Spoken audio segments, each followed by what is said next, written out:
Hi, this is Kevin with KGM owner, ProAdvertisersClub, a totally free site to advertise.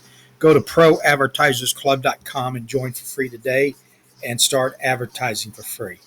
Okay, I went and picked up a couple, uh, quite a few cards, and some of them were for life element and still got my ass kicked.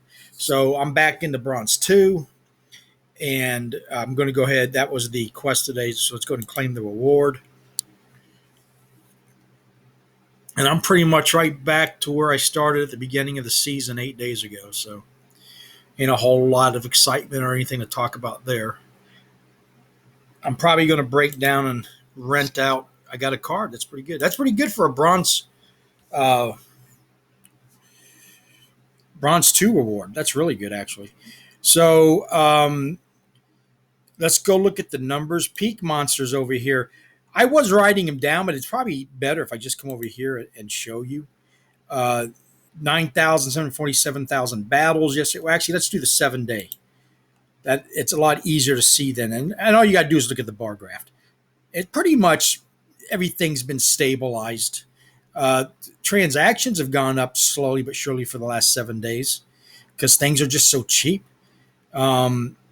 Here we got the players' daily average has kind of gone up and then stabilized at 370,000 people roughly. That's every day playing.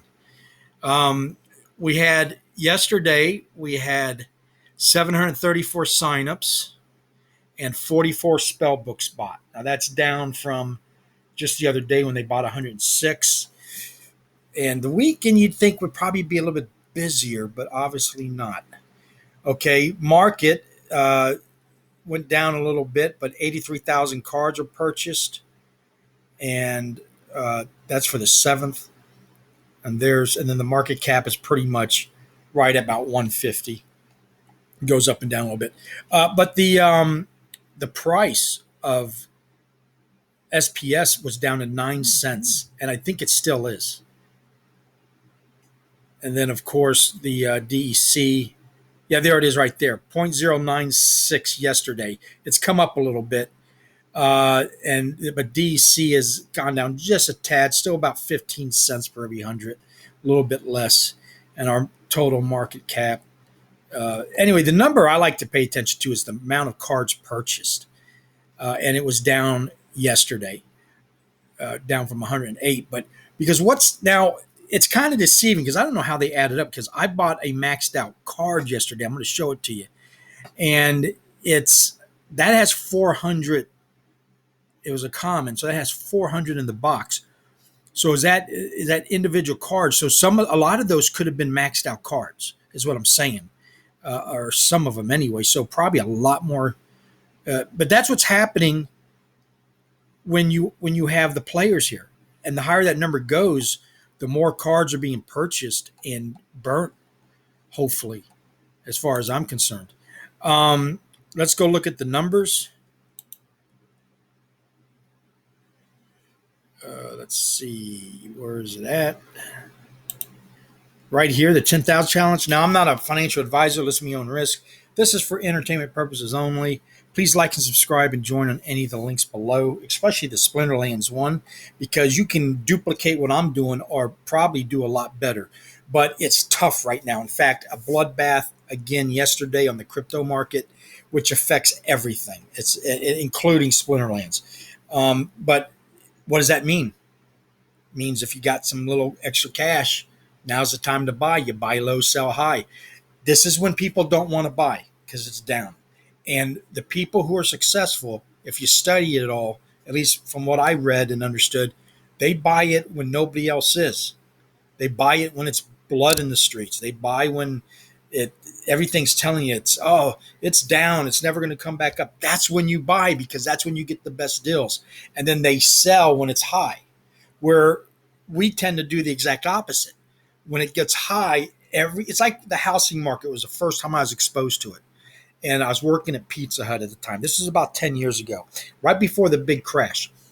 And a lot of the drivers who started working there were there because they had picked up a second mortgage because they had just bought a brand new house because houses were sky high. Well, a couple weeks later, it crashed. And they couldn't deliver enough pizzas in their lifetime to pay for that house now. But the mentality of it was, oh, the houses are high, let's go buy one.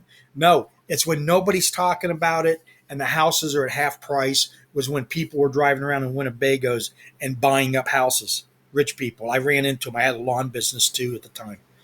And they would pull up in a Winnebago in the back streets here in Southwest Florida in the woods where I was cutting houses, cutting the yards, and they would get out with a bunch of kids, college kids, and they would go to house, knocking, offering cash for their houses. Why? Because the houses were at half price. When I bought my house a few months later, I paid $32,000 for it, for a 4-bedroom house. Now it was an old Mac house built back in the 70s, but it's 4-bedroom, 2-bath. It was on a street called Easy Street. And then when I got in the truck and I sold it, and I got like just a little bit over what I bought it for because I was gone all the time and people were trying to get into it, break in. I didn't want to deal with it, but it's now worth $200,000 if I just held on to it. I made the same mistake we all make, and well, I did good. I bought low. I was in on that house, and then I sold it when I should have held on to it. But at the time, a lot was going on. I was living in the truck, and couldn't even bring the truck to the house because of the neighborhood it was in. But anyway, I got sidetracked there. Buy low, sell high. Here's the numbers. Day 126 on my 10,000 challenge. Nothing to do with Splinterlands. I'm doing this on my own. Today is the 8th, I believe. Update that. There's the rolls I'm going by. Every day I'm putting in $10. $754 as of today. I have totally invested out of my pocket. Now I'll go slow here. You can pause. I started doing the videos and keeping the data on the 7th of February, about a month after I joined. And things were just starting to come down then, but I was like, I can go to 10,000 on this if I do it right. And I still believe that. But of course, since then, because I'm Mr. Timing, everything's come down, which means I've been dollar cost averaging just by nature of this. And I've been getting, and I'll prove it. Okay. Right here, the PowerPoints. The higher that number is, the better. That means you got more cards and more powerful cards and more valuable cards. And so started off here, 730 value. Now, as I'm buying in every second day at $10, it's stabilized. Even though it's coming down, down, down, down, down. It's because I'm dollar cost averaging. And as of this morning when I woke up, it was $800. It's down to like $775. It fluctuates. But so I put that in there.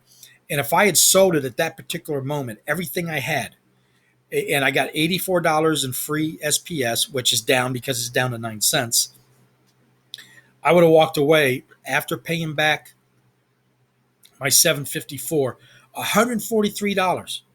As bad as things are, I'm still making a profit. That's incredible. And I'm no financial wizard. I'm going to tell you that right now. Right now. So, but here's the proof.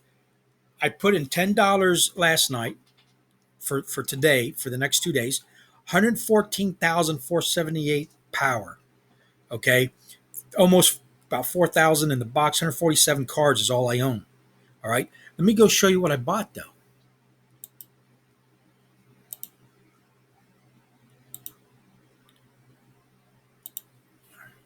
With my $10, I was able to get all this. Okay. If it ever pops up. Okay, here we go. I picked up the Wave Runner for 20 cents. Or no, 140 DC. That was from my rental money. The Baby Unicorn I picked up from my rental money. That's one of the new life ones that I thought was going to really change the game for me, and it didn't. I still got my ass kicked.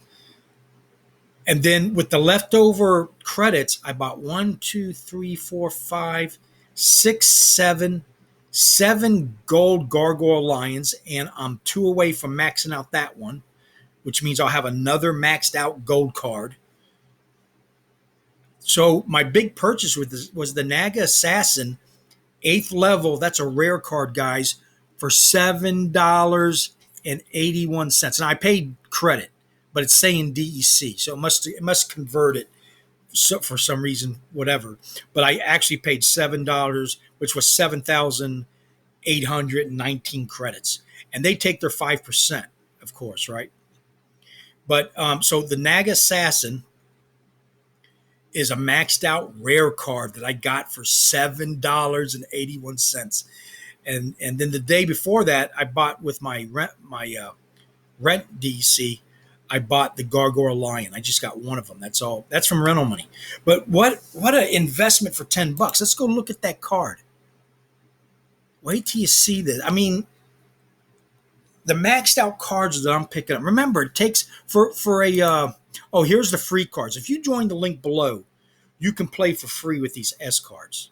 Okay, and they got ones for every element. And I lost my train of thought. Oh, so you can join for free on the link below and try it out. Now, if you want to join and do all the other side of it and make money on it, you need to buy the spell book. It's a one-time lifetime membership. In fact, I had a sign up yesterday. That's another reason I make these videos, is to show this, but I also recruit people as an affiliate marketer. Now, they're not doing anything. That's fine. But this could have been a bot that signed up. That could explain why nothing happens. Who knows? Because I also am advertising them on other platforms. But 5%, if you can sign somebody up, you get 5% of their spellbook purchase and every pack that they buy. So anyway, let's go look at the cards I own. Okay, and here's the list I own. But what I want to show you is, how would I find that? It would be, let's try rent it out, because I rent out most of those. That's probably where I'll find it the fastest. So here's all the cards I've picked up. I maxed out Veneri Wavesmith. Okay, that's a rare card. This is a very good card to have in the wave. It does the +2 armor. Let me see. I picked up a Veneri Heatsmith maxed out. I picked up, this is the card I got today. It takes 400 of these cards to max out. Picked them up for like $7 and something. Same thing on the Pellicle Conjurer. And this was a legendary. They were going for like $250 a piece at the time, and I picked up 11 and maxed it out. So let's try it another way. Let's go back to owned, and I think she's a dragon. Dragon cards are hard to find in packs. I was opening up a pack a day for a while there. I've opened up 130 packs, and I only got some of him, and I think all these I bought pretty much. But anyway, so I got her. She's a maxed out dragon element. Dragon elements are nice because you can combine them with any element with the summoner, and now you got 3 different elements you can use. You can use the dragon cards with, say you combine it with the say death deck, and so there's 2. I think you can do the independent cards. I got to think about that. But anyway, that's a good purchase for $7.60 or whatever I paid for it. 115 rare card. There's the stats, 115, and it's maxed out. And when the value of these go up, and it's a reward card. I deal mostly with reward cards. They're just so cheap. So now's the time to be collecting maxed out cards. How do you find them? You go to the market. Now I don't get a percentage if you were to join and you're buying anything in the market. The affiliate program don't pay for that. That's all. This is just knowledge I'm passing on that I've learned. But if you go on here and you go to max level for everything, and I got it set up for the cheapest on the top here. $7. That's the cheapest I've ever seen. If that's at that tomorrow, I'll pick that up. $7 for a maxed out Veneria Heatsmith. And then look at all these. Let's look for everything under 10. I need to pick up one of these, the Veneria Seedsmith. But I want to pick up this guy. He's a dragon element. Look at that. All under $10. And I picked up her yesterday. She was at $10.15 the other day, dropped down to $7 something. I picked her up. Now they're selling one. There's only 3 people selling $8.62. So I can I'm hoping one of these. I picked that one up under 10, and it's up to 12, and I picked her up yesterday for 7. I could double my money on her right now. In fact, I probably should. That would be a good sell. I'm going to check into that. I could get $14, and I could pick up 2 of these guys. That's how you do it. You're like, well, why are you selling? Yeah, I shouldn't, but at the same time, I just doubled my money. That's what you buy low, sell high. And whenever I see that does fit all my criteria, and I do like the card, I would like to hang on. I wish I had 2 of her. I would definitely do that, but I don't. So I have to think about that. I might do that later on. Okay. Anyway, that's it. I'll have another video tomorrow. The I will go back to pack opening one a day once the price of the cards come up. Because right now, if you don't get anything good, like a legendary or a gold, you're looking at 50 cents of asset value added for a $4 purchase. And it was really crushing my numbers. And I'm just doing so much better buying directly from the market. Um, so like I said, if you haven't joined yet, come join, play for free, but get in on this while you can. And before it, this is a platform that I think is going to be around. I believe is going to be around after the dust settles, like the .com bubble. How remember everybody's investing in all these things, and then what came out of it? Amazon. Who thought Amazon, a bookstore, was going to be the big guy? You had Google, all them. Well, that's what you're looking for in this NFT wild, wild west. You're looking for the Amazons and the Googles. And I'll tell you right now, run down the list that I believe are going to be around. Vivi, I believe, is going to be an Amazon Google /Lite platform. It's just starting. It's only been around a couple of years. Splinterlands for the card games, so they're going to have competition because Vivi's starting a card game. You got Pokemon might be on Vivi, but if not, they're going to have their own. You're going to have Yu-Gi-Oh, but I'm going to be able to play all of them. And let me tell you something. I like this just as much playing as I do Yu-Gi-Oh. Now, I like it better when I win, of course. But so anyway, Splinterlands, Vivi, Autograph. I actually DraftKings. Autograph is on DraftKings, and their DraftKings is make themselves like a platform like OpenSea for sports. It's where because you got 3 different companies selling stuff on DraftKings now, but they're all intertwined. So if you just go sign up on DraftKings, I think the links below, you can deal with all 3 sites through the DraftKings marketplace. But you eventually, like if you do DraftKings, you have to hook it to Autograph anyway. So you can come in either way. So DraftKings marketplace, I'll just say the Top Shots and the All Day, I think, are going to be around for the long haul just because they're the only ones with the license for the moments. Now, that could change. But as of right now, if you want moments, that's where you go to. Terra Virtua is a sleeper. I think that's going to be a lot bigger than what it is right now. They're very slow process. They're like Vivi. They're not really shouting from the rooftops. They're just minding their business and building their platform. Tops, of course, will be around, but they stumbled. They did the Wax, and then they left Wax, and they went to, I believe, Solana or Avalanche right now they're on. So if you bought early in the Tops, you're on 2 different sites. You're on Wax, because you have Tops Wax now, and then you have Tops Avalanche. And but I think they'll be around. Who's another one? The DC Palm. The Palm NFT DC universe is going to be huge, I believe. And Disney, of course, is already on Vivi with Marvel and everything else. So anyway, those are my big ones that I believe are going to be around for the long haul. And that's it for today. Thank you. Have a nice day, and see you tomorrow.